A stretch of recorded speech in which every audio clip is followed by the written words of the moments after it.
we have a giveaway. So all you need to do is subscribe to our channels. So link down below, it will be Dr. Pete's channel. Yes, we will be giving away the AOS Diet book. And so if you're a Christian, this is huge because this aligns with your spiritual life and also your physical life, and it'll affect everything else, your mental health, your energy levels. Some of you might have weight goals, and this is just a byproduct of that. This episode is brought to you by our Revo Report Patreon.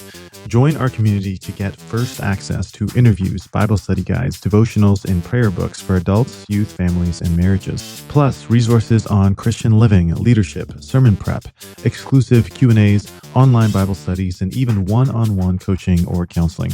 Visit patreon.com/VinceRevo and grow in faith and truth with us. And we're live. Welcome back, everybody. We are back again with Dr. Pete Patitsas. And today we're going to be talking about the few things that we didn't get to talk about in our last conversation. But those of you that don't know, he's a ER doctor or emergency medicine doctor, family man, 4 kids, author of the AOS Diet. I'm actually in that fasted state right now. And yeah, so are you, I bet, right? Or did you break your fast? The window hasn't opened yet for me today anyway, so I'm going a few more hours more. How about you, Vince? Nice. What's your eating window today? Do you have a mark in mind? Yeah, it's so I'll probably around 6 or 7, so I can eat with the family, have dinner with the family. Yeah. And also, we have a giveaway. So all you need to do is subscribe to our channels. So link down below, it will be Dr. Pete's channel. Yes, we will be giving away the AOS Diet book. And so if you're a Christian, this is huge because this aligns with your spiritual life and also your physical life, and it'll affect everything else, your mental health, your energy levels. Some of you might have weight goals, and this is just a byproduct of that. But yeah, why don't we go ahead and get started? Pete, anything you'd like to say as we get into some of the questions that we missed last time? Yeah, just a bridge to the audience from the last podcast that we had together, which was just a few weeks ago. It was really great. We talked for about an hour, and we described sort of this unique tradition of fasting as it goes back to antiquity, and is many times in the Bible. And some people take it seriously, others don't. But as we started to explore what fasting meant and why God would utilize that, given that the center of ourselves very well might not just be our brain, but also our enteric nervous system that lies in the intestine. We talked about the physiology behind that, the anatomy behind it, sort of building this case that if you're really trying to make a movement or make a change in the trajectory of this ship, you need to know what drivers are the most key and the most visceral, most core. And we're sort of making this argument that, part of that core or that measure might be something to do with our digestion.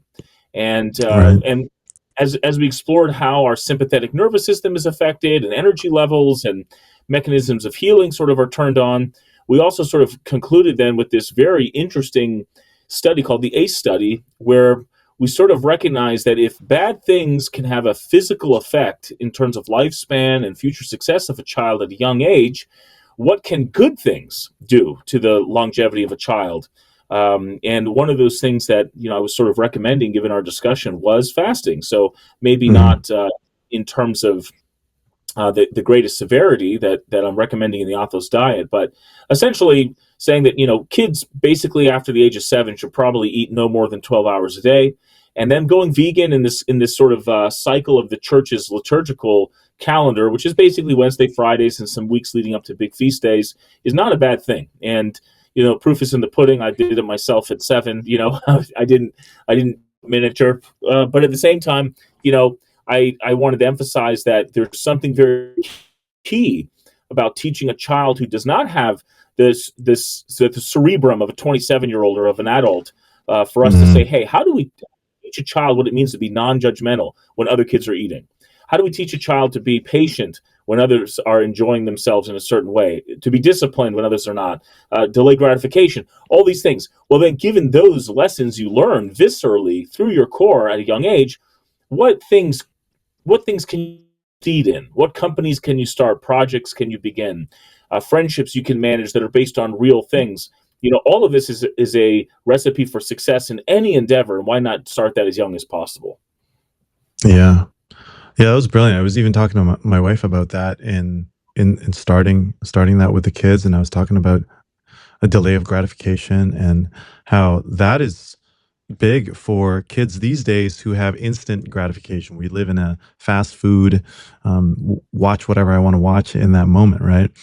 And I want to touch on what we were talking about just before we went live, and that's on you were talking about diminishing returns because I think a lot of people are out there not only concerned about obviously diet and being healthy, but being healthy, being wealthy. And what were you talking about earlier about that? Yeah, I think in general we live in a society that really markets hyperbole. So we don't want to Mm, know who the fastest guy in the town is or the fastest guy in the state. We want to know who the fastest guy is in the world, and we want to see him fly. And that's a yeah. really unnatural sort of experience if you think about it. I mean, for millions of years, arguably, you probably were like the fastest kid in the village. You probably were the strongest guy in the valley. The best singer in the mountain pass, whatever you want to describe it. But now we sort of compare ourselves to examples all over the world, and we also tend to market products and tools towards that end. And when we talk about diminishing returns, I always like to make this funny example where if you like steak, you can get New York strip for $25 a pound. But if you really want a good steak, you can get Kobe beef for $250 a pound. Well, the, Right. the point is that New York strip isn't 20, well, I guess it would be 10 times, isn't 10 times less delicious than Kobe beef. It's maybe Hmm. like 20% less Yeah. delicious. And that's diminishing returns. So the money does not reflect the increase in satisfaction. And when we talk about salary, there was a study probably, actually, it was some time ago, over 10 years, but they basically said at that time, and I know things have changed, Mm, but add on whatever inflation you want to add on. But basically, if you made $75,000 a year in America 10 years ago, you were at par with happiness and satisfaction as people who made, five times that. mhm. But the person who made half 75,000 was indeed half as happy. So at 75,000, that's the diminishing returns mark, where if you make more, yes, you're a little bit more happy, but there comes a diminishing returns with that. So if you can Mhm. imagine someone making 500,000 a year, they're not 75%, or I guess you would say, eight times more happy than the guys making 75,000, and it comes with a whole bunch of baggage with it. But it's something to think about, really, in everything, because so much of American society, or Western society, I should say, is kind of marketed towards being the 0.1%, really, and not Mhm. just part of the. You're not just a tall guy. You have to be the tallest guy. You know what I mean? And Yeah. that's a recipe for absolute dissatisfaction, really. Mhm.